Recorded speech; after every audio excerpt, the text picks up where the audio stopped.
രാത്രി 12-5 ആകുമ്പം കുറേ പേര് നമ്മളെ പുറത്ത് 2-3 പേരുണ്ടായിരുന്നു. അവന്മാർക്ക് ഒരാൾക്ക് ഇടിച്ചിട്ട് ഒരാൾക്ക് പിടിച്ചൊന്ന് കൊണ്ടുവന്നു. മൊബൈലായിട്ട് ഉൾപ്പെടെ പെരിച്ച് കൊണ്ടുവന്നു. കുറച്ച് പേര് ഇവിടെ ഫോൺ പുള്ളി ഉണ്ടായിരുന്ന പൈസ കൊണ്ടുപോയി ഫോൺ നമ്മളെ കൊടുത്തു. വീണ്ടും ഇടിച്ച് ഫോണ് പൈസ എല്ലാം കൂടെ ആൾക്കാരുടെ ശരീരം മീൻ വെട്ടാനുള്ള കത്തി ഉണ്ടല്ലോ കയ്യിലെ, അതിന് ശരീരമായിട്ട് കുത്ത് കുറേ പേർക്ക്. മൊത്തം ATM കാർഡ് പുള്ളി കൊണ്ടുപോയി, അവന്മാരെ കൊണ്ടുപോയി. പിൻകോഡ് പറയാൻ പറഞ്ഞു. അവന്മാരെ പുറത്ത് പിടിച്ചിട്ട് ഈ റൂമിനകത്ത് കൊണ്ടുവന്നു. ആ പുള്ളിക്ക് ഫോണ്, 2 ATM കാർഡ്, പിന്നെ 2000 രൂപ ക്യാഷ്. റഹ്മാന് 21,000 രൂപ, എൻ്റെ കയ്യിൽ 20,000 രൂപ ഉണ്ടായിരുന്നു. വേറെ ബാഗ് പൊട്ടിച്ച് 12,500. 15 ഫോണ് പോയതാണ്. ഒരു ഫോൺ അവന്മാർ ശരീര ഫോൺ അവിടെ ഇട്ടിട്ട് പോയി പുറത്ത്. അപ്പം ഫോണിനകത്ത് പത്താർ ഫ്രൈ ഇസ്പെറായി മൊത്തം അടിച്ചിട്ട് പുറത്ത് കൊണ്ട് വാതിൽ പൊട്ടിട്ട് പോയി.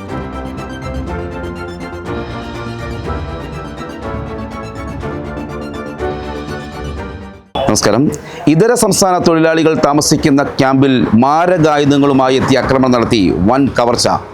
കോട്ടയം ഏറ്റുമാനൂർ പൂവത്തുമൂടിന് സമീപം പ്രവർത്തിക്കുന്ന ഇതര സംസ്ഥാന തൊഴിലാളികളുടെ ക്യാമ്പിലാണ് ശനിയാഴ്ച അർദ്ധരാത്രിയോടെ അജ്ഞാത സംഘത്തിൻ്റെ ആക്രമണം ഉണ്ടായത്.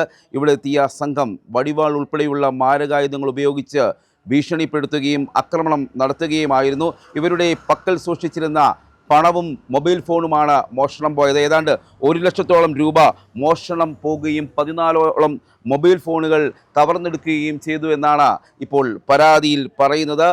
സംഘം കഴുത്തിൽ കത്തി വെച്ചാണ് ഭീഷണിപ്പെടുത്തി ഈ മുറിക്കുള്ളിൽ ഇവർ താമസിക്കുന്ന സ്ഥലത്ത് കയറുകയും വലിയ ഏതാണ്ട് അരമണിക്കൂറിലധികം നേരം ഭീകരാന്തരീക്ഷം സൃഷ്ടിക്കുകയായിരുന്നു. ഏതാണ്ട് 50ഓളം ഇതര സംസ്ഥാന തൊഴിലാളികളാണ് ഇവിടെ താമസിക്കുന്നത്. ഇവർക്ക് അരികിലേക്കാണ് അജ്ഞാത സംഘം ഹെൽമറ്റൊക്കെ ധരിച്ച് ആക്രമണവുമായി എത്തിയത്. ഇവർ ഹെൽമറ്റ് ധരിച്ചിട്ടുണ്ട് എന്നാണ് പറയുന്നത്. മലയാളമായിരുന്നു സംസാരിച്ചതെന്നും പോലീസിനോട് ഇതര സംസ്ഥാന തൊഴിലാളികൾ വ്യക്തമാക്കിയിട്ടുണ്ട്. പോലീസിന് കിട്ടിയ വിവരത്തിൻ്റെ അടിസ്ഥാനത്തിൽ ഏതാനും പേരെ കസ്റ്റഡിയിൽ എടുത്തിട്ടുണ്ട് എന്നാണ് വിവരം. എന്നാൽ അതേക്കുറിച്ച് കൃത്യമായ വിവരങ്ങളൊന്നും തന്നെ പോലീസ് പറയുന്നില്ല. ഏതായാലും ഈ ക്യാമ്പിലാണ് ആക്രമണം നടത്തിയത്. ഇവിടെ ഷീറ്റ് കൊണ്ട് മറച്ച ഒരു ഗേറ്റ് ഉണ്ട്. ഈ ഗേറ്റിനുള്ളിൽ കൂടി ഒരു അക്രമി അകത്ത് കടക്കുകയും അവിടെ നിന്നും അവരുടെ ഈ ഗേറ്റ് തുറന്നു നൽകുകയും അതിനുശേഷമാണ് ഈ സംഘം ഇതിനുള്ളിലേക്ക് പ്രവേശിച്ചത്. മുറിയിൽ കഴിഞ്ഞിരുന്ന ആളുകളുടെ നേരെ ഭീഷണിയുമായി വരികയും ചീത്തവിളിയുമൊക്കെയായി വരികയും ചെയ്തു എന്നാണ് ഇതര സംസ്ഥാന തൊഴിലാളികൾ പറയുന്നത്. ഒരാളുടെ കഴുത്തിൽ കത്തി വെച്ചതിന് ശേഷം പണമെടുക്കാൻ ആവശ്യപ്പെടുകയായിരുന്നു. ഇവർ ഭയന്നുപോയി. എന്താണ് സംഭവിക്കുന്നതെന്ന് അറിയത്തില്ലാത്തൊരു സാഹചര്യമായിരുന്നു. ഇവിടെ മാത്രം കരണ്ട് പോകുകയും ചെയ്തിരുന്നു. അങ്ങനെയാണ് ഏറെ നേരം ഭീകരാന്തരീക്ഷം സൃഷ്ടിച്ച് ഇവരുടെ പക്കൽ കരുതിയിരുന്ന, ഇവർ നാട്ടിലേക്ക് അയക്കുന്നതിനൊക്കെയായി കരുതി വച്ചിരുന്ന പണം മോഷ്ടിച്ചുകൊണ്ട് പോവുകയായിരുന്നു. ഏതാണ്ട് 1 ലക്ഷത്തിന് രൂപയോളം അടുത്ത് വരുന്ന പണമാണ് മോഷ്ടിച്ചതെന്നാണ് ഇതര സംസ്ഥാന തൊഴിലാളികളൊക്കെ തന്നെ പറയുന്നത്. എന്താണ് സംഭവിച്ചത്? സംബന്ധിച്ച് നമ്മൾ ശനിയാഴ്ച ഒരു രാത്രി 12-5 ആകുമ്പം ആ സമയത്തൊക്കെ ആകുമ്പം കുറേ പേര് നമ്മൾ പുറത്ത് 2-3 പേരുണ്ടായിരുന്നു. അവന്മാർക്ക് ഒരാൾക്ക് ഇടിച്ചിട്ട് ഒരാൾക്ക് പിടിച്ചൊന്ന് കൊണ്ടുവന്നു. മൊബൈലായിട്ട് ഉൾപ്പെടെ പെരിച്ച് കൊണ്ടുവന്നു. കുറച്ച് പേർ ഇവിടെ ഫോൺ പുള്ളി ഉണ്ടായിരുന്നു. ഇവിടെ ഇരുന്നിട്ട് ലോഡ് കളിച്ചിട്ടുണ്ടായിരുന്നു. അകത്ത് കുറച്ച് പേരെ കണക്ക കൂട്ടി പൈസ ഒക്കെ ആൾക്കാർ കൊടുക്കുന്നുണ്ടായിരുന്നു. പിന്നെ അവന്മാരെ ഇവിടെ കണ്ടിട്ട് മൊത്തം ആൾക്കാർ ചാരി ഈ റൂമിൽ ഉണ്ടായിട്ടുണ്ടായിരുന്നു. ഈ റൂമിൽ മറ്റേ പോലെ മേലെ നിൽക്കുന്ന പേരിച്ച് മൊത്തം ഇതിനകത്ത് കയറി പട്ടണത്ത് ഈ റൂം ഉണ്ടായിരുന്നു. ആ റൂമിനകത്ത് ആ സമയത്ത് ലൈറ്റ് കത്തി ഉണ്ടായിരുന്നു. ലൈറ്റ് വാൽവെല്ലാം കത്തി, ഫാനെല്ലാം ഓണായിരുന്നു. പിന്നെ റഹ്മാൻ പോലത്തെ ഇവിടെ കയറി പൈസ മെരിച്ചിട്ടുണ്ടായിരുന്നു. കണക്ക പട്ടി കുരുക്കുന്ന വന്ന് പൈസ മെരിക്കും. ആ സമയത്ത് അവൻ അരിച്ച് നമ്മളെ ഫുൾ ടൈം എല്ലാ ദിവസവും കടം കുറുക്കും. അപ്പം പനി ചെയ്തിട്ട് ശനിയാഴ്ച അവന് പൈസ കൊടുത്താൽ മതി. പൈസ മെരിക്കാൻ വന്നു. ആ സമയത്ത് വന്ന് 10-11 മണിയൊക്കെ വന്നിട്ട് കുറേ കണക്ക കൂട്ടി പൈസ മെരിക്കുന്ന സമയത്ത് നമ്മൾ പുറത്ത് നോക്കുക. വലിയ വാലായിട്ട് പിന്നെ കുറേ പേര് ഇങ്ങോട്ട് വരുക. പുറത്ത് ആളുണ്ടായിരുന്നു. അവന്മാർക്ക് ഇടിച്ച് ഇവിടെ ആളുണ്ടായിരുന്നു. പേരിച്ച് ഈ റൂമിനകത്ത് മൊത്തം കയറി. അവന്മാർ കണ്ടിട്ട് നമ്മളെ വാതിൽ പൂട്ടി കഴിഞ്ഞ് ഒരാൾ ഇതിൽ വലിഞ്ഞ് ഈ ഭിത്തി വലിഞ്ഞ് ഒരാൾ കയറിയിട്ട് അവന്മാർ കയ്യിൽ ഷീലിൻ്റെ പൈപ്പ് ഉണ്ടായിരുന്നു. ആ പൈപ്പ് കണ്ടിട്ട് നമ്മളെല്ലാവരും പേര് അവന്മാർ അതിലിറങ്ങി. അവൻ പറഞ്ഞ് വാതിൽ തുറക്കാൻ പറഞ്ഞു. എല്ലാവരും ഇത് തല്ലി പൊട്ടിക്കും പറഞ്ഞ്. അപ്പം ആ വാതിൽ തുറന്ന് എല്ലാവരും കയറിയിട്ട് വാതിൽ അവന്മാർ തന്നെ വാതിൽ അടച്ചിട്ട് എല്ലാവർക്കും ഇടി കൊടുത്ത് പൈസ നമ്മൾ പേരിച്ച് ആദ്യമേ കൊടുത്ത് വീണ്ടും പെട്ടെന്ന് കറണ്ട് ഓഫായി.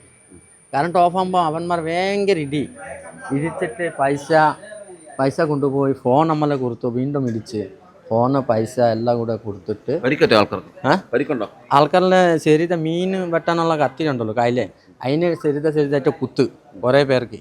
ഒരാളിനെ കയ്യിലെ കുത്തി, റഹ്മാൻ പറഞ്ഞ ആൾ നമ്മളെ കടക്കാർ അതിനെ കയ്യിലെ കുത്തി. അവന് 5 ATM കാർഡ് ഉണ്ടായിരുന്നു. പിന്നെ പുറത്തുള്ള ഒരാൾ അവനെ പിടിച്ചുകൊണ്ട് വന്നു, അവന് 2 ATM കാർഡ് ഉണ്ടായിരുന്നു. റഹ്മാൻ പറഞ്ഞ ആൾക്കാരുടെ മൊത്തം ATM കാർഡ് പുലി കൊണ്ടുപോയി, അവന്മാരെ കൊണ്ടുപോയി. പിൻകോഡ് പറയാൻ പറഞ്ഞു, അത് റഹ്മാൻ പിൻകോഡ് പറഞ്ഞു. ക്യാഷ് റഹ്മാന് 21,000 രൂപ, എൻ്റെ കയ്യിൽ 20,000 രൂപ ഉണ്ടായിരുന്നു. വേറെ ബാഗ് പൊട്ടിച്ച് 12,500. പിന്നെ ശരിത്തൊരു കുടുക്ക പൊട്ടിച്ച് അതിന് ചില്ലറ പൈസ ഉണ്ടായിരുന്നു. എല്ലാ ബാഗിനകത്തെ ചില്ലറ പൈസ കാണും. അവന്മാർ എല്ലാം ചെക്ക് ചെയ്ത് എല്ലാം കൊണ്ട് ഇടിച്ചിട്ട് പൈസ മൊത്തം കൊണ്ടുപോയി. നമ്മളെ ATM പാസ്ബുക്കൊക്കെ ഉണ്ടായിരുന്നു, അതൊന്നും ചോദിച്ചില്ല. റഹ്മാനെ മാത്രം ചോദിച്ച് പിൻകോഡ് പറയാൻ പറഞ്ഞു. റഹ്മാൻ പിൻകോഡ് പറഞ്ഞു. റഹ്മാൻ്റെ അനിയൻ്റെ കയ്യിൽ 2 ATM ഉണ്ടായിരുന്നു, അനിയൻ്റെ പിന്നെ റഹ്മാൻ്റെ 3, എല്ലാ റഹ്മാൻ്റെ കയ്യിലും ഉണ്ടായിരുന്നു. 5, മൊത്തം 5. എന്താണ് പറഞ്ഞു? മലയാളം സംസാരിച്ച് ഇടയ്ക്കിടയ്ക്ക് പൈസ തേതോ ഹിന്ദിയൊക്കെ സംസാരിക്കുന്നത്. പൈസ പേരിച്ച് മൊത്തം കൊടുത്തു, എല്ലാവരും കൊടുത്തു. കുറേ പേരുണ്ടായിരുന്നു നമ്മളെ റൂമിൽ. ഇവിടെ നമ്മളെ 30 പേര് താമസിക്കുന്നത്, 30 പേര്. പിന്നെ മേലെ ഉണ്ടോ, പിന്നെ ഒരാൾ പുറത്ത് പിടിച്ചിങ്ങനെ അതിന് അപ്പുറത്തെ മേലെ താമസിക്കുന്നത്. പുറത്ത് പിടിച്ചുകൊണ്ട് ഇവനെ കൊണ്ടുവന്നു, ഈ റൂമിനകത്ത് കൊണ്ടുവന്നു. അവന്മാരെ പുറത്ത് പിടിച്ചിട്ട് ഈ റൂമിനകത്ത് കൊണ്ടുവന്നു. ആ പുള്ളിക്ക് ഫോണ്, 2 ATM കാർഡ്, പിന്നെ 2,000 രൂപ പുള്ളിയിലെ ഫോണിന് പുറകിൽ വെച്ചിട്ടുണ്ടായിരുന്നു. മൊത്തം 15 ഫോണ് പോയതാണ്. ഒരു ഫോൺ അവന്മാർ ശരിത ഫോണും അവിടെ ഇട്ടിട്ട് പോയി പുറത്ത്. അത് ഇന്നലെ രാവിലെ കിട്ടി. അപ്പം നമ്മളെ നേരത്തെ 15 പറയുന്നുണ്ടായിരുന്നു. അപ്പം ഒരു ഫോണ് ശരിത ഫോൺ അവിടെ കെട്ടിയിട്ടുണ്ടോ, അതും ഇല്ലാത്ത 14 ഫോണ് പൈസ.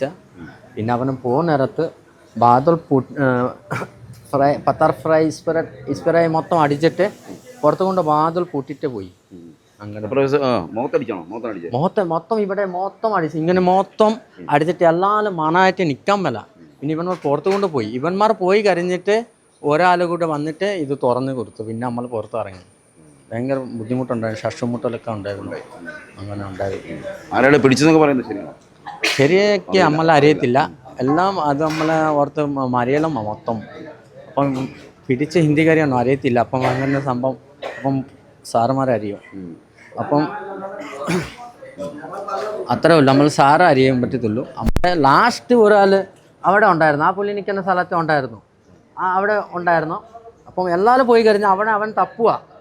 പിന്നെ ഒരാൾ വിളിച്ചു, എടാ മാട വായി പോയേക്കാം, അത്ര ഉള്ളൂ, വായി ശബ്ദം അത്ര ഉള്ളൂ, വേറെ അങ്ങനെ പറഞ്ഞു. തുമ്പ ഉണ്ടായിരുന്നു, പുറത്തെ പനിയനെ നമ്മുടെ കുരുകുത്തിട്ടുണ്ടായിരുന്നു. തുമ്പ പിക്കാശൊക്കെ ഉണ്ടായിരുന്നു. അതുമായിട്ട് കയ്യിൽ വന്നു. പിക്കാശ് തുമ്പ അത് ആയിട്ട് ലാസ്റ്റ് കയറി അവന്മാർ. വന്ന ആൾ മൊത്തം ഹെൽമെറ്റായിട്ട്, മുറിയിലകത്ത് മൊത്തം ഹെൽമെറ്റായിട്ട് വന്നു. അത് മൊത്തം ഇവരുടെ ഈ ക്യാമ്പിനെ പറ്റി പരിചയമുള്ള ഇതര സംസ്ഥാന തൊഴിലാളികൾ ആരെങ്കിലും ഈ ആക്രമണത്തിൽ ബന്ധപ്പെട്ടിട്ടുണ്ടോ എന്നാണ് പോലീസ് സംശയിക്കുന്നത്. ഏതായാലും ഇവരുടെ പണവും മൊബൈൽ ഫോണും ഒക്കെ 3/4 മണിക്കൂറോളം നേരം ഭീകരാന്തരീക്ഷം സൃഷ്ടിച്ച് കവർന്നിരിക്കുകയാണ്. പോലീസ് ഊർജിതമായ അന്വേഷണം നടത്തുന്നുണ്ട്. ഇതര സംസ്ഥാന തൊഴിലാളികളുമായി നമ്മൾ സംസാരിച്ചപ്പോൾ അവർക്ക് ഇപ്പോഴും ഭീതി മാറിയിട്ടില്ല. ഇവിടെ കഴിയുന്നതിന് തന്നെ ഭയമെന്നാണ് അവർ അറിയിച്ചിരിക്കുന്നത്.